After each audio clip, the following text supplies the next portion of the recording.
And you know what the really interesting finding of that was? They were all different. Hi, I'm here with Dr. Rachel, and today we're going to be talking about mycotoxin testing. She did a fascinating experiment that we're going to go through all the results of, where she did 3 different companies' mycotoxin tests, which are toxins from mold, using the same exact urine sample so that she could compare the results and see what each company reports and what differences they were. And you know what the really interesting finding of that was? They were all different. We kind of started off with this experiment because there's a question about the accuracy of tests, not just from functional medicine. All tests do have a degree of false positives and false negatives. It is not as simple when you want to assess something in your body as just going through and asking a laboratory to count how much is there. It's not like there's, is it 1 apple, 2 apples, or 3 apples on the counter? It's not that simple. The human body is so complex. Transporting human fluids is complex, and then using materials and equipment and technology to figure out what is in that sample is really complex as well. So knowing that, the more that we learn about medicine and about testing and about the human body, the more we realize we really don't know. So we try to find as much certainty as possible. And some of us extra nerdy functional medicine practitioners will do so, yep, exactly, by experimenting. So we're going to go through what the test results showed for her when she did 3 tests using the same sample, because the overarching concept here is that quote they might have seen before that's often attributed to Einstein, but there's debate in terms of who said it, that says, the more I learn, the more I realize how much I don't know. If anyone tells you, oh no, like this is the one test, it will tell you exactly how much inflammation you have, what your oxidative stress is, what all your root causes are for your health issues, that usually means they are very early in their career. Red flag. That typically means they haven't studied a lot yet. They don't know a lot yet, because the more you do, the more you see how much uncertainty there really is. So we have to put everything in perspective. So how do we learn better how to detect mycotoxins, which are toxins from molds? This can be very helpful in determining if you have mold illness. If some of the symptoms that you or your clients are experiencing might be coming from their exposure to molds. So Dr. Rachel is going to talk about this. She is a functional medicine provider in the Des Moines, Iowa area, and she has been practicing functional medicine for 4 years. She is certified through the Institute for Functional Medicine, and she sees all ages, all kinds of chronic issues, but especially autoimmune disease, skin issues, endocrine and gut problems, things that can be impacted by mold exposure. And unfortunately, you ended up having personal experience with this, not just treating it in your patients. Mm-hmm. So tell us how your mold journey started that ended with you taking 3 mycotoxin tests. Yeah, and I want to double down on what you said to begin with, of the more you know, the less you know. I feel like every day, maybe once a month, I'm like, why did I pick this job? It's so complicated. But then I'm like, this is the best job ever because it's complicated. Like solving puzzles is the coolest thing. But yeah, I totally agree. And, the amount, I think the more providers can, humbly say, we don't know everything. I don't know everything. I think patients really respect that too. So anyways, yes, I have a big mold history. I even started back in college. I had a terrible black mold exposure. And part of my journey that led me into functional medicine was dealing with all of those health issues. But most recently, and what kind of prompted all of this, was we lived in a townhome the last couple of years that was fabulous, great, except for when we went to move out, we pulled the dresser away and the whole back was covered in all kinds of fun blue, whites, blacks colors. And I'm like, that's a really bad sign. But leading up, it was not meant to be a piece of artwork. Beautiful. That was the ironic part. That's nature for you. But yeah, the nastiest, most beautiful thing I've seen. So, I mean, my husband and I both had various health issues kind of leading up until moving out. And I mean, you'd say the things of, oh, well, we are getting a little bit older, or, maybe I'm stressed, or, you just always make up the excuses that we don't allow our patients to use those excuses. It's always like, no, you're not older, you're more inflamed. But I was almost using those excuses on myself. So my eyesight was getting worse. I've never had eye issues. My eyesight was getting worse. My hormones were doing weird things. I've never had PMS. I've never had heavy bleeding. I've never had spotting in the middle of my cycle. And like all of a sudden those things were happening. And again, oh, well, getting closer to 30. So that's got to be it. It's like, no, we don't accept that. And then the biggest thing and the scariest thing overall for me was my handwriting was going away. And people are always like, what does that mean? It's really hard to describe until you watch me. You would watch me write. It's a lot better now, thank God. But I almost like didn't have dexterity. I couldn't get myself to make the letter or to draw a certain, like if I wanted to do an 8, I couldn't get myself to do it. It's the strangest thing. It was like a 4-year-old trying to learn how to hold a pen and like write a letter again. And so again, I made excuses of like, oh, well, my Oura ring's on that finger, so something must be off about that. Or, oh, I write a lot less because I type a lot more. And then I'm like, no, like I just kept making excuses for it. And then when you move out and you see it, you're like, oh, wow. And again, part of it, I do this every single day. And the typical mold exposure symptoms, of course, like debilitating fatigue and brain fog, I didn't have any of that. I think my husband was like, yeah, maybe a little bit more tired recently. But again, neither of us really had those classic mold symptoms. So then, yeah, that led to getting out, obviously, very quickly. And then I was doing a couple webinars, I think, along the way the last, year or so. And then at IFM, I talked to somebody, or I did the mold table.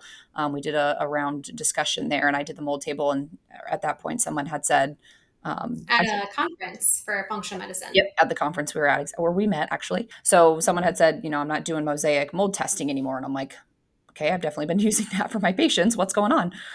They're like, ever since things have changed in the last couple of years, I just don't think that they're giving as accurate of results. And so I was like, okay, well, for the betterment of my patients, mainly, I mean, I got to dive into it for myself, obviously, and have been. I was like, I'm going to test the 3 most common ones and the 3 best side by side, same urine test that day, because 1, I need to know what's best for my patients, but also it's going to be great to see what's going on in my own body. Yes. Well, before we go into that, what were the things that you did to try to address the mold? So one of them was remove yourself from the environment. So you didn't bring that dresser with you to your new home. Correct. Was there anything else that you did? Because that would impact your results. And how much time had passed from when you left the mold to when you did the testing? We left about September, October of last year. So it's almost a year now. And ever since then, I would say we really kicked up the detoxification in January, probably. And so got into the sauna once or twice a week. We were doing lots of detox kits, the capsules, the shakes, lots of different binders, a lot of GI detox, charcoals. So clay, silica. Biotoxin binders. Yep. The humic fulvic acid stuff. A lot of that. And glutathione, lots of glutathione as well. A little bit of calcium D-glucarate, but we got a lot of that in the capsules and the shake powders too. So did a lot of that, but big emphasis on getting myself to sweat. I've never been a good sweater my entire life. My parents both stink at detox, so I think I've just been blessed with terrible detox systems. So it's something that I, again, should have been in a sauna years ago, but I was an athlete most of my life and just assumed that because I was running around, I was sweating a little bit, so I was probably good enough, but no, probably wasn't.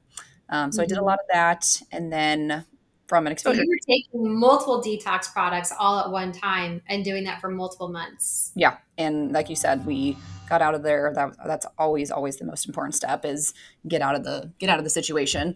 But we pretty much didn't bring anything with. I threw away mattresses. I threw away pretty much every single dresser, got rid of the couches. I brought nothing, which was fun to buy everything new, but had to be done. I didn't even want it to be a thought in my mind.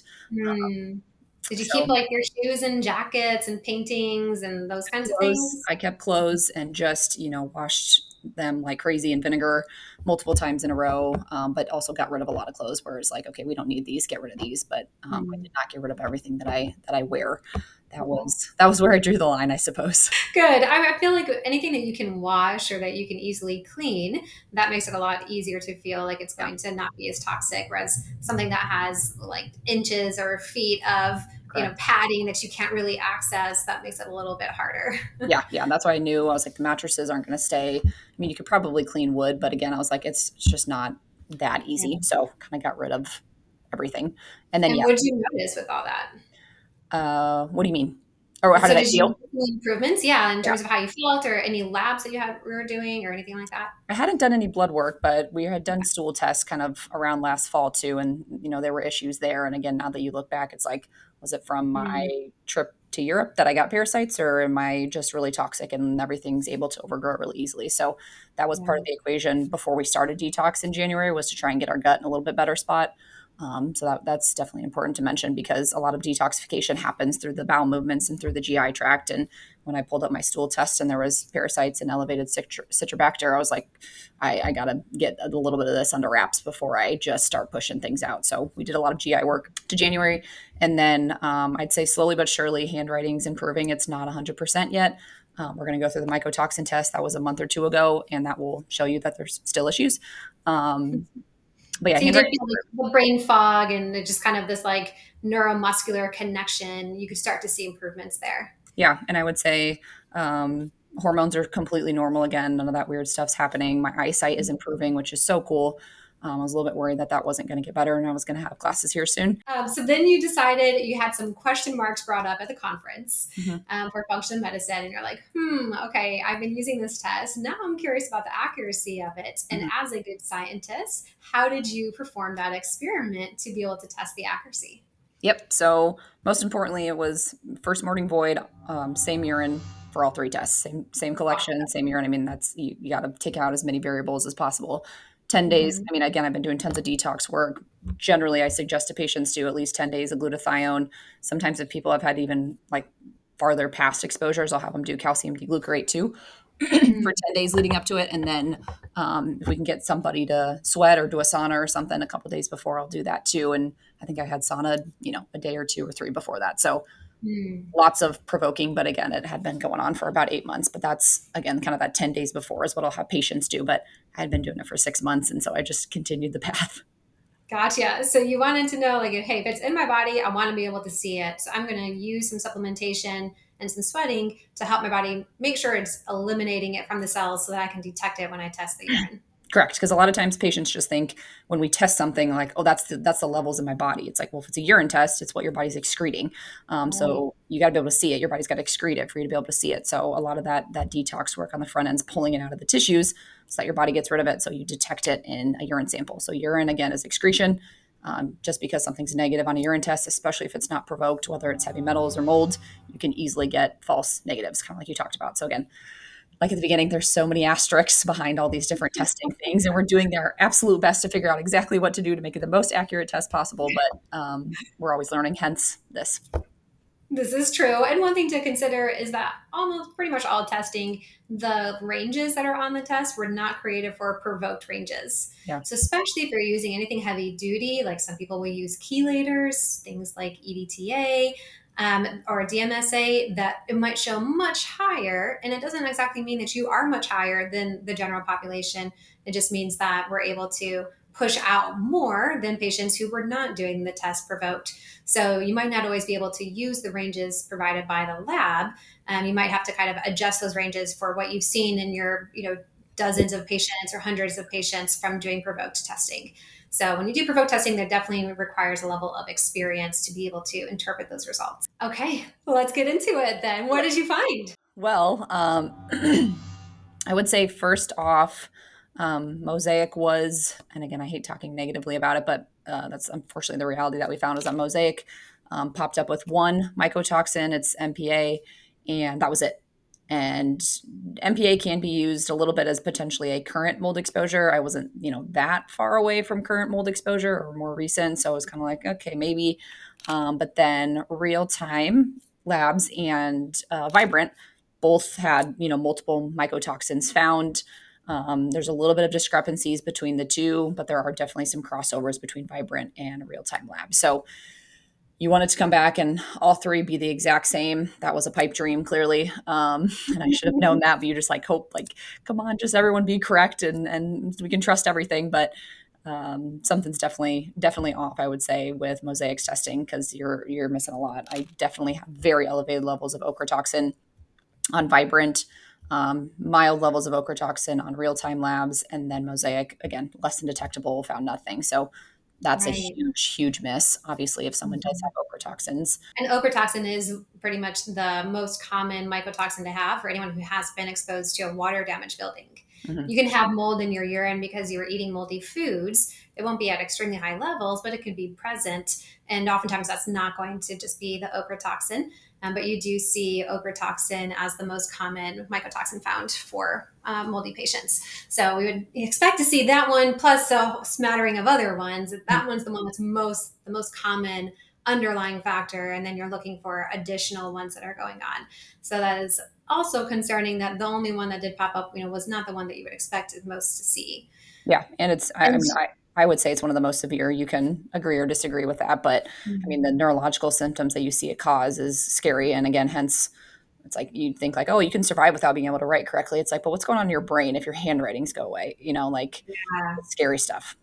Yes, and MPA was not detected on the other tests, was not listed as high. Now, Real Times doesn't test for that, but Vibrance does. Yep, And that was, yeah, showing as normal. So that's kind of interesting too. So if you just go off of the mosaic results, and we're not talking about negative or positive, we're just explaining what our observations are. There's no perfect way to know the exact accuracy because we didn't spike your sample, with a certain type of level of mycotoxins and then waiting to see that the laboratory is picking it up. So we can't That's say a great idea. we can say, hey, this one is the one that's the most accurate. We can just say, here's what the test results were, and here's the ones that had the most correlation with your exposure, your symptoms, and with other labs, which is our best inference at the accuracy. So if you just had only run the mosaic test, you probably would assume you don't really have a mycotoxin issue.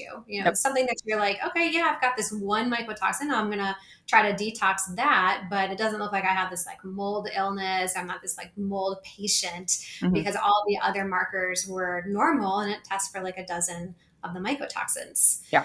So that's it does really influence your treatment plan based on which company that you're using to determine what your patient's issues are. Yeah. And again, if it was with the MPA being a potential, like, it was a known or a recent exposure or current exposure, I could have just assumed, oh, it's just from a little bit of the past exposure. And yeah, I probably don't have to do too much about it and just move along because I'm out of the situation. So again, I would have known probably in my gut too that I'm not better. I'm not 100% better yet. So, there's something more to this than just the MPA levels. But yeah, it's tough. But I would say Vibrant does a little bit expanded on. It's a little bit more expanded than Real Time Labs is. I think Real Time Labs is actually adding MPA. It's coming up here soon. So that's going to be cool to have that a little bit of an addition. But I think they're both good options, but Vibrance looks a little bit more expanded. I mean, the way you can look at it and how patients can look at it, I think their layouts of their tests is really great too. Vibrant has about 30 mycotoxins on it, and then Real Time Labs has 5 markers, but one of those 5 has like a dozen mycotoxins listed into that whole group. Yep. So it's checking a lot more than Mosaic, less than Vibrant, but since they group it together, you only have 5 possible positive or negative results from it. And so you do get a more granular and detailed level of information from Vibrant America. And like you said, both of them were positive for the ochrotoxin. Both of them were positive. So out of the 5 categories on Real Time Labs, you were positive for 4 out of the 5. So that's a very high and positive result. Again, a huge discrepancy from what shows up on Mosaic. And ZEA was also positive at the highest level for both tests. So there was overlap there between those 2 mycotoxins. And then we have the trichothecene group, which has a lot of the mold toxins that come from the worst types of water damage mold that can grow in buildings. And these are considered to be way more potent and toxic than the typical ones. Vibrant will actually list out your levels of each one of those. Real Time Labs put them together, and you were positive for trichothecenes from both companies. So there was a good bit of overlap. One thing that Vibrant detected was that you had moderate levels of aflatoxin. Some of them were considered just barely elevated, whereas Real Time Labs said that was not present, but It was detectable. But your level was like 0.2, and for them present would be 0.8 and above. Normal, yeah. Yeah. So there might be a little bit of a difference too in terms of how they determine normal. They're using different units, so you can't directly compare them, which would have been even more high quality information. I'm not doing that math. Yeah. So one is looking at the parts per billion. Yeah. And then the other one is looking at the nanograms per gram of creatinine, or micrograms per gram of creatinine. So I really do like having standardized results. So when you look at something that is per gram of creatinine. It's letting you know for the amount of urine that's present. So if your urine is really dilute or is really concentrated, it's not going to dilute or concentrate the test results. You're going to be able to standardize them, keep them the same. So we can't directly compare those to know if the aflatoxin was actually measured the same, but Vibrant considers that to be somewhat elevated, whereas real-time labs doesn't, because they're going to create those ranges based off of their patient populations. Another way in which you cannot just simply look at the lab and say, it's normal, so you're good, or it's abnormal, so it's bad, because it's going to depend on what they define as normal. Mm-hmm. And Real-Time Labs is a mold company. All of their sample population is going to come from people who have likely been exposed to a lot of mold. Whereas Vibrant is more of an overall wellness company and a longevity company. So they might have a sample population of a lot of healthy controls that don't have any mold exposure and have never considered that.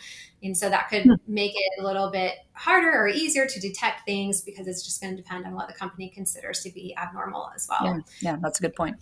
I'd be curious on with the trichothecenes being broken out in Vibrant but not being broken out in real time.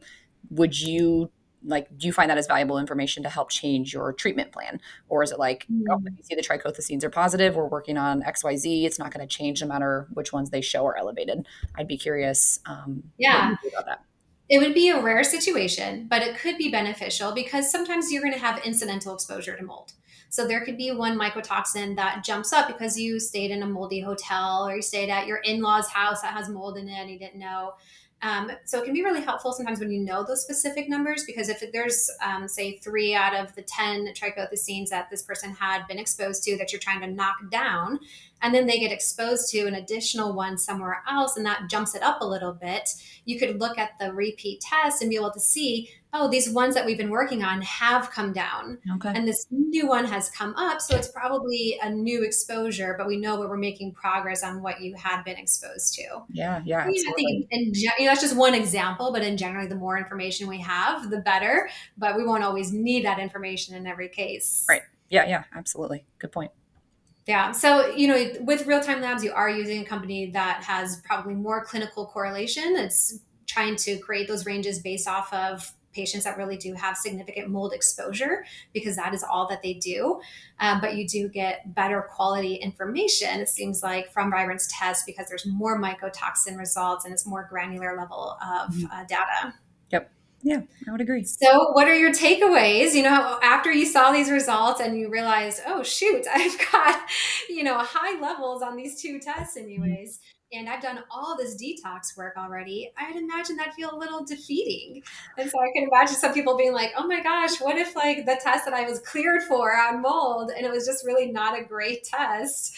What happens if I go and test myself again? Yeah. I've actually even had patients or potential patients in the last couple of months that are like, oh, well, I tested negative for mycotoxins. And I'm like, well, what test? Because that's now the magic question. And a couple of times it's been mosaic. And I'm like, I know, I wish, but I don't think it's the total truth. So, I mean, that's definitely part of it. But yeah, I mean, definitely, semi-defeating, of course, to see the low levels. Again, I didn't test myself right as we left or right in the thick of all of it. Again, kind of wish I did, but also at the same time, maybe don't want to see what those levels because I knew I needed to detox it. But I will retest probably before the year's over. But at our new house too, I wanted to make sure that there's not potentially a current exposure. I just got a brand new car. So again, hopefully it shouldn't be that. So I don't think it's a car issue, but people always thinking about cars. You had mentioned that too when we were talking. That shouldn't be an issue. So that's good. Office, again, that's on the radar, but right now I'm focusing on my current house. So I just brought out the Mold Pros a couple weeks ago, last week actually, to just do a whole house inspection. Because again, not playing around with it anymore, serious business. And so I just want my whole house inspected. It's not like there's any big glaring issues. You just have those little things here and there where you're like, okay, I want to make sure that wasn't a leak issue at one point or whatever it might be. Even if it's not a current moisture issue, was there something big when I didn't live here that, infected the whole house? Because if you dive into the real house detoxification process, it's not as simple as just fix the area and move along. Mycotoxins enter the air and then they can just stay around in the carpets and in the air ducts and all that kind of stuff. And so whole house remediation is really the entire house gets remediated and the air gets remediated. So I kind of want to figure out too if that needs done. Again, add it to the bill, but it needs to be done because again, if something's happening in my brain that's taking away my handwriting, like that's what am I going to look like in 40 years? So Yeah. it's And when we talk about remediation, we're not saying like the whole house needs to be torn down and then you rebuild it. We're talking about being able to use scrubbers and being able to use products that are spray into the air. So it's more so about a kind of a cleaning process correct. sometimes than it is about a replacing process. Yep. Yeah, so you brought up, two good points. For next steps, sometimes when you see an unexpected test result, when you've done so much detox work already, is two things to consider. One is we don't know where it started, right? So if you see someone who has something tested halfway through their work with you and it's like, oh man, why is this still so bad? Well, it could be 50% better. Mm-hmm. We don't know. One example of that is hsCRP, high sensitivity C-reactive protein. General marker of inflammation. A lot of companies will report it greater than 10 or greater than 20. And you retest, and it could still be greater than 10 or greater than 20, but it could have been 40. Now it's come down to 21, right? Or it could have been, you retest and it's at 10, which is still 10 times outside the healthy range. But if it was already greater than 20 and now it's 10, it could have come down like 300%. Mm-hmm. So you have to think about the journey that they've been on, not just that one exact test result. And then the other thing to think about is that we want detoxification to happen slowly. We do not want our body just flooding the bloodstream and the organs with toxins, removing them from the cells, because then they can get redeposited or they can become more toxic metabolites when they are going through the detox steps. And so it can actually make the body a lot worse off if we do release toxins too quickly. So you've already said started in January and did these tests in June. So you were, 6 months or so into your detoxification. And that's, maybe a halfway point or a 1/3 way point, depending on where she started. Mm-hmm. So we have to remember that as well, that detox is a slow process. Mm-hmm. Yeah. And go ahead. I would say that you can definitely tell when you're over detoxing. And I'm a person that can take a lot of supplements, push my body pretty hard and kind of just power right through and don't have too many side effects. But if I would push too hard, or like, let's say I did 3 saunas in a week instead of 2 saunas, 2 days later, I got a migraine. I haven't had a migraine since I was 16. So again, like it was just like, no, like that's way too fast. So again, it just reiterates like there's definitely an issue still. And if you go too fast, I mean, you can push through migraines if you want, but at the same time, you can just listen to your body and go a little bit slower so that it's not a miserable process. So yeah, that's definitely a thing. And I bumped up even since talking to you, I'm going to kind of change binders too a little bit. I'm going to go a little bit more intense.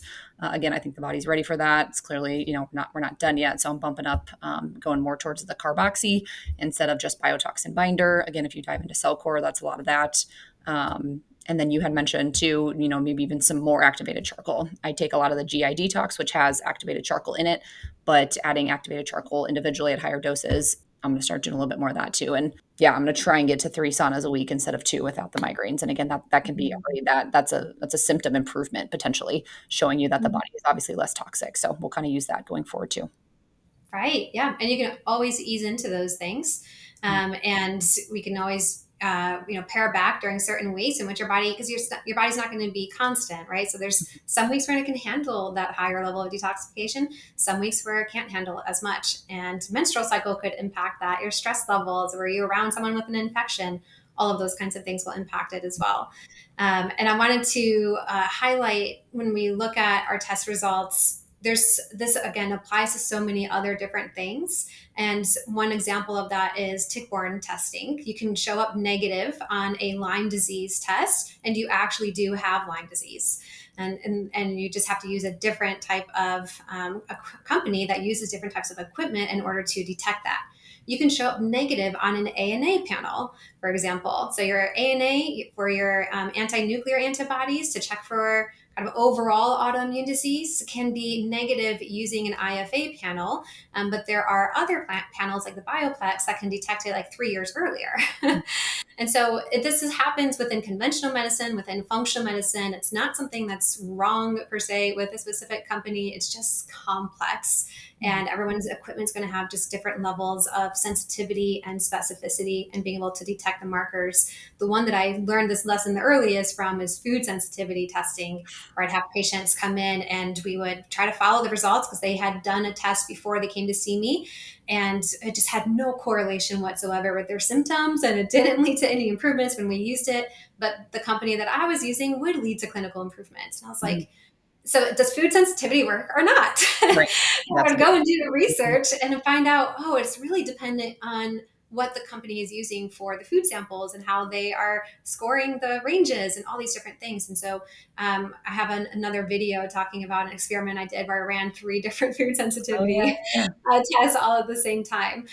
So I want to say that to remind us of what we started with, that we need to be humble and we need to really approach any type of assessment within functional medicine from a place of humility that says this is information, but it is not the end all be all. I have to just consider this as one piece of data in light of the whole patient story. What are their exposures? What is their history? What is their symptom pattern? What does their other labs show? And I put all those puzzle pieces together to figure out what my next step is. If you just rely on testing, you're not going to have sustainable results. So, and that's the beauty of functional medicine. We look at it all.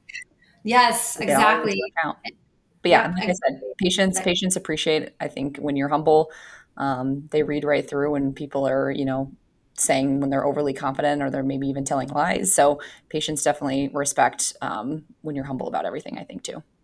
Yes. Thank you so much, Dr. Rachel, for sharing your experience, for sharing what happened with your test results. And this might change, right? New markers might come out and new type of equipment might come out. And over time, one of these companies might emerge as the victor, and that can definitely change over time. So we need to always stay humble. We don't want to get too dogmatic. We don't want to say this is the only way to do something, but rather just continue to test and observe and watch and just see kind of what is working best. Yeah. So. And then we'll hope that when we retest, I'm probably going to do 2 of them side by side, and maybe there'll even be a part 2 to this video. There you go. Oh, I would love that. All right. Well, thank you so much for being here. And thank you for listening, and take care. Thank you. You too.